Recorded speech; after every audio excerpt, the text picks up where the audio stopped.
بالله من الشيطان الرجيم بسم الله الرحمن الرحيم رب اشرح لي صدري ويسر لي أمري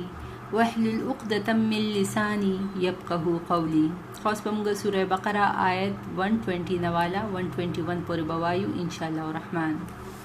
بسم الله الرحمن الرحيم ولن ترضى او هیڅ چرې برازي نشي عنك ستانا اليهود يهوديان ولن نصارى او نه نصارى حتى تر دې پورې تتبع چې ته تابعداریونه کې ملتهم داوی د دین یا ته روان نشي داوی په دین باندې. خاص په دې آیات کې دا ډېر اهم آیات دی چې په دې کې الله رب العالمین د العلم په اهمیت باندې ډېر زور ورکړی دی. العلم هغه علم چې کوم د وحي په ذریعه باندې نبیانو ته ملاو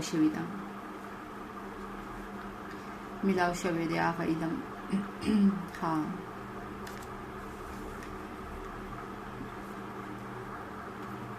خاص په دې کې الله رب العالمین نبی علیه السلام ته وایي چې ترڅو ټوټلی تا دوی نه ایکسپټ کړي دا هغې پورې دوی ستانه نه راضي کېږي. که بس چرې 99% ردی د خبرو سره اتفاق وکړي او د یوې خبرې نه اختلاف وکړي نو دوی به مطلب د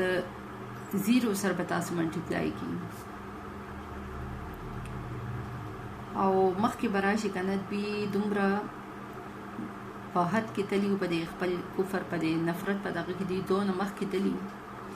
چې د یهودیانو به وي چې دا کم مشرکین عرب چې دي که نه نو دا نعوذ بالله دا ردی نه بهتر دي. حالانکه مشرکین عرب چې نو دوی به موسی علیه السلام نه منلو،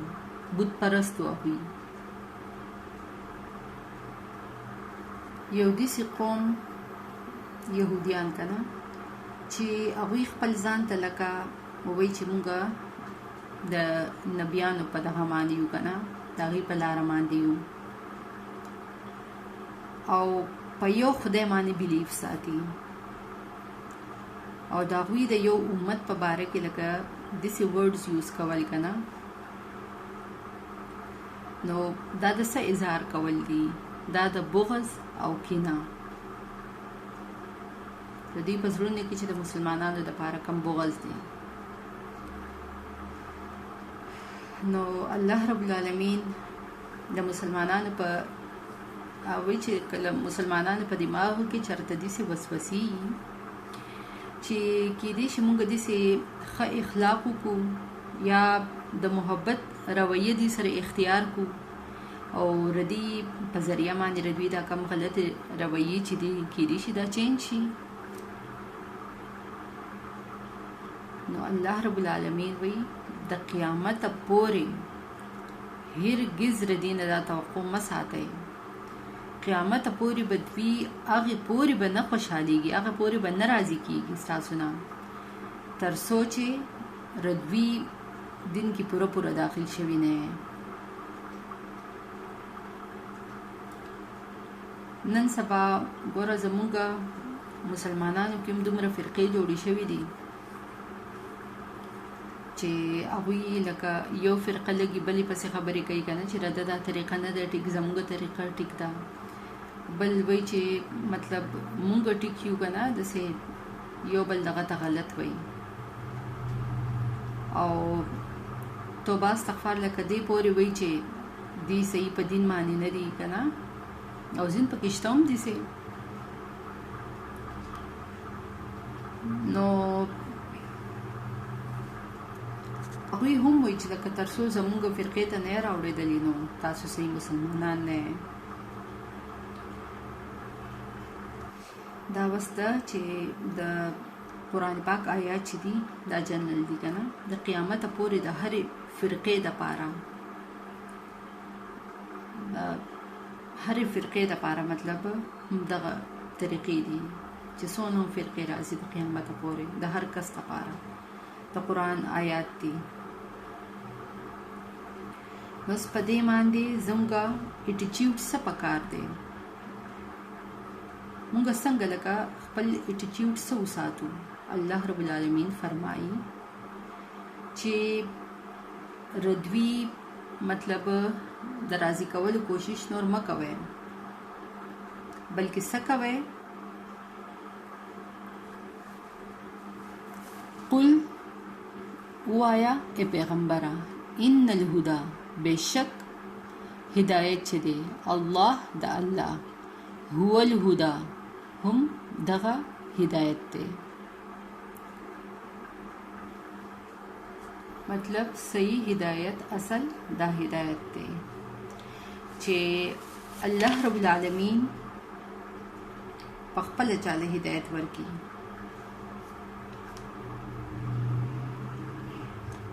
او الله تعالی هدایت څنګه ورکړي؟ د خپل پیغمبرانو په ذریعہ باندې. کم کتابونه چې نازل کړي دي د وحي په ذریعہ باندې. په دې ذکر به بیا مخکې راشي ان شاء الله الرحمن. بیا به ووایو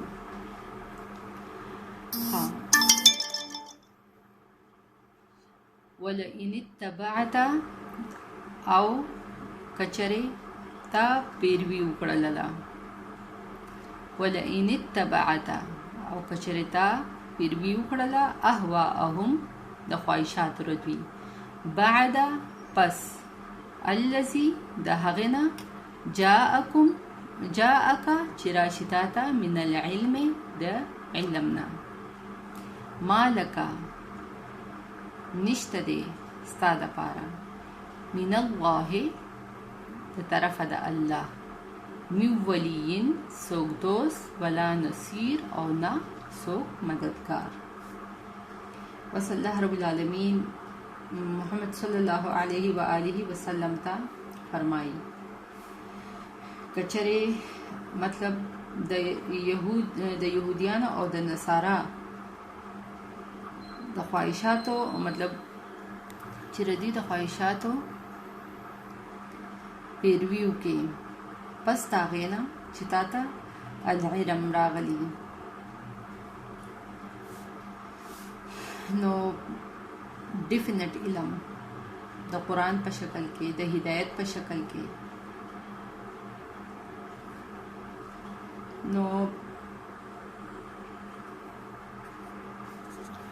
نو اے نبی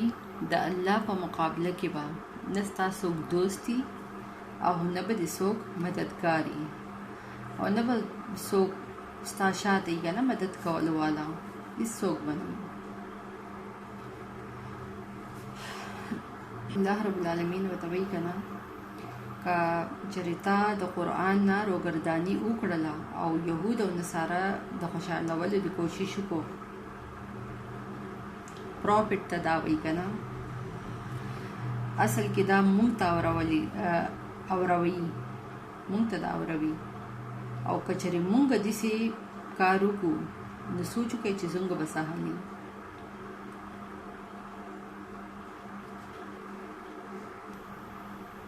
الذین او هغه خلق آتیناهم چې ورکړی شوی دی دوی ته الکتابه کتاب یتلونه نو تلاوت کوي د هغې حق چې حق دی څنګه چې حق دی تلاوته د هغې د تلاوت کولو. خاص په دې کې د تلاوت کولو حق به دا وي چې بس صرف د خولې سره انسان وایي که نه سبق وایي او مطلب دا ورته پته نه چې دننه په دې قرآن پاک کې څه دي که نه. لکه اوس دي دا زمونږه لکه ډېر دي داسې چې هغوی قرآن حفظ کوي که نه. ټیک ده الله رب العالمین وایي چې الف مطلب جدا جدا سنیکیانې ورکوم، لام ردی جدا، میم ردی جدا شته ردی اجر وی خو صحیح طریقې سره د قرآن پاک تلاوت کول څه دي هغه دي که نه مخکې دغه کې به راشي والقمر اذا تلاها لکه نور چې دی که نه د نور پیروي کوي دغه سپوږمۍ اپسې شاته روانې پسې شاته روانې که نه نو تلاها تلاوت کول یا پیروي کول شاته مطلب دا تلاوت مطلب دی ټو فالو کنه قرآن پاک کې چې کوم احکامات دي موږ هغه فالو کوو کنه اصل تلاوت دا چې انسان مطلب پدې کې چې کوم حکم راغلي دي کوم احکامات دي موږ پاغه باندې ځان پوه کو او هغه فالو کو ګوره حضرت آدم علیه السلام ته چې کله سجده تعظیمي شوی وکنه د فرشتو په ذریعه باندې نو په څه وجه شوی و د هغه د خوبصورتۍ په وجه باندې شوی و یا د علم په وجه باندې د علم په وجه شوی و کنه د فرشتو سره علم نه هغوی د هغې شیتون نومونه نشوه ویلی او آدم علیه السلام د هغه سره علم و او د انبیا وراثت سره علم دی نو وی کنه چې اے نبی علیہ السلام وایي چې علم والا او بغیر علم والا برابر کی دي شي دا به مخکې راشي بیا قرآن پاک کې آیت و زما ذهن کې نشته او وی کنه چې اے نبی علیہ السلام وایي چې علم والا او بغیر علم والا برابر کی دي شي نصیحت خو نشي حاصلولی خو کوم خلک نصیحت حاصلولی شي عقل والا چې چا کې عقلی او عقل سره ملاویږي علم سره ملاویږي او د انبیاء کرام سره چې ونه هغه علم وسره بس ځین خلک وایي چې د شیطان سره هم ډېر زیات علم نو په کوم آیت کې دا راغلی دي چې د شیطان سره ډېر علم شیطان دا خو یو صوفي و یو عبادت گزار و که علم و سروینو کتب الله رب العالمین راگیلو دلتی براگیلی دلو خو علم و سر نو گورا انسان تا آدم علیہ السلام تا ټول دغه مطلب د علم په وجه باندې ملاو شوی دی انسان په سم باندې الله رب العالمین ولا د نورو مخلوقات په نسبت زیاده ډیره مرتبه ورکړي د علم په وجه باندې قرآن پاک تلاوت کول صحیح مانو کې تلاوت کول چې حق یا قشانت کې داغه د تلاوت کولو او تلاوت سده ټو فالو کرنا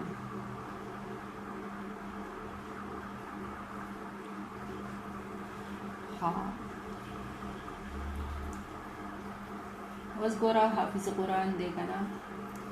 هغه وایي چې لکه زه هغه حافظ قرآن یادېږي چې لکه اووه کسان چا باندې دوزخ واجب شوي کنه هغوی به د ځان سره جنت ته بوځي او د هغوی د مخ نه به رڼا خیږي د هغوی مور او پلار ته به تاج اچولی کېږي نو هغه کم حافظ قرآن هغه حافظ قرآن چې چا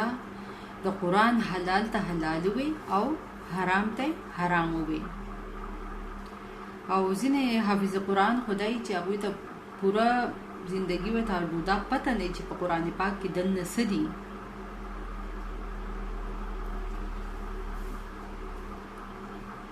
صحیح ده که نه چې ورته ووایي چې د بقره څه مطلب دی نو هغوی به وایي چې بقره بیزا کم چې په سټارټ کې صورت راغلی دی که نه نو چې د کم کس دا لیولي او هغه د هغه شاته خلک تراویح هم کوي خلکو ته هغه تراویح پړاوي نو به په خپله چېرته ځي او خپل مور او پلار به چېرته بوځي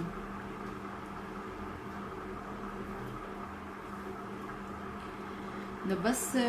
مطلب الله رب العالمین وی چې چا د کتاب ورکړی شوی دی د هغې تلاوت کوي څنګه چې د هغې د تلاوت کولو حق دی